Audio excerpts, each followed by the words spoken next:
Thanks for making the time as you're about to hop on the plane, serving your more than 19 hours. I've flown all the way to New York just to fly back to Sydney. So it's a big trip just for that flight. Yeah. And tell us about the ways in which this is going to be different from your usual flight plan to try and ensure that people feel better by the time they arrive.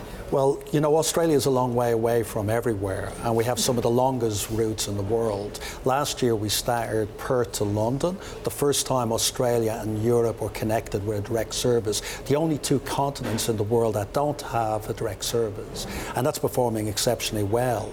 But the last frontier in aviation is to fly from the east coast of the United States to the east coast of Australia, and from London to the east coast of Australia. They will be the longest routes in the world. So we're doing 3 test flights. The first tomorrow from New York to Sydney. We're testing our pilots. They're going to be wearing brainwave equipment, testing the passengers who are going to have a new meal service, a new lighting service. And the whole idea is when you get on the aircraft in New York, we set the timing to Sydney straight away. And we think it'll reduce the jet lag. So the lighting's very bright because it'll be morning in Sydney. The food will have spices and herbs to keep you awake. Then when it's time to sleep, the food is carbohydrates and creamy food to put you to sleep. And the lighting gets darker. And we've got scientists on board measuring all aspects of the human body, the circadian rhythms, the level of melatonin in the bloodstream.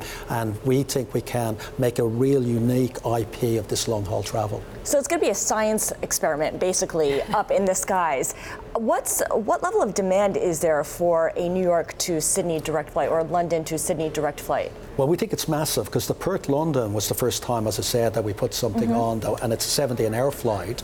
We've had a 95% C factor on that service, where typically for long-haul travel, you get 75 to 80.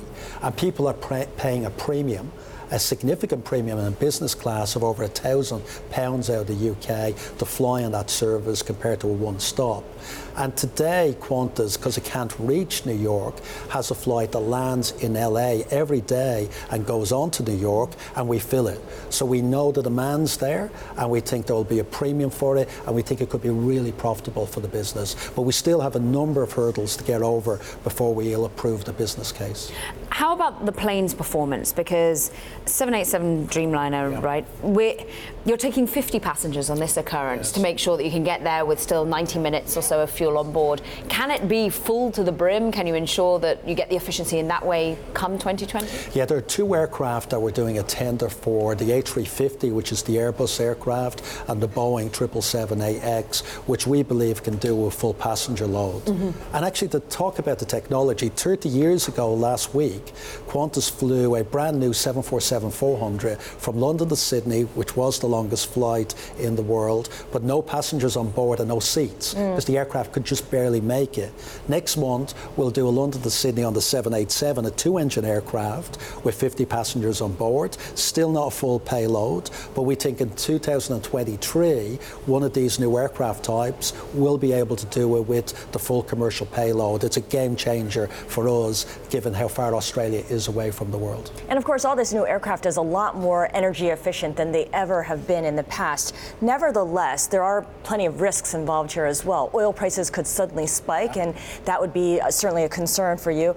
And I mean, given what's been happening in London and across the world, a 20-hour flight doesn't necessarily sit well with a lot of people who are concerned about their carbon footprint and are trying to reduce their flight times and their flights in general. So these flights, we're actually offsetting the carbon for them, these test flights. But we have a number of activities that make us very focused on the environment. Like, we have the largest carbon offset program of any airline in the world.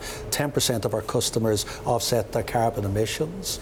We also have a sustainable aviation fuel program, which we're trying to get by 2050, over half of our fuel by sustainable aviation fuel. And we've committed to a target by 2050 that we'll have half the CO2 productions that we produced in 2005. So we're very committed to our commitments under the Paris Agreement to get there. And we'd like to do a lot more. And it's very important for our customers because it's a voluntary carbon offset program, and it is the largest in the world. The worldwide average is 1%. We're at 10%. So it shows you how significant this is for us.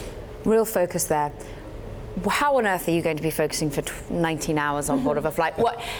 What's the one film, one book, one walking route that you're going to be doing for that period of time? Well, so at the moment we only have 50 people, so my worry is that they're all going to be up front of the aircraft, which they will, and literally the aircraft flies like this and it'll burn more fuel. So my job is to get people to go down to the back of the aircraft. Enticing conversation. Yeah, and have a bar down there maybe. I'll have an Irish bar and that'll probably keep them entertained.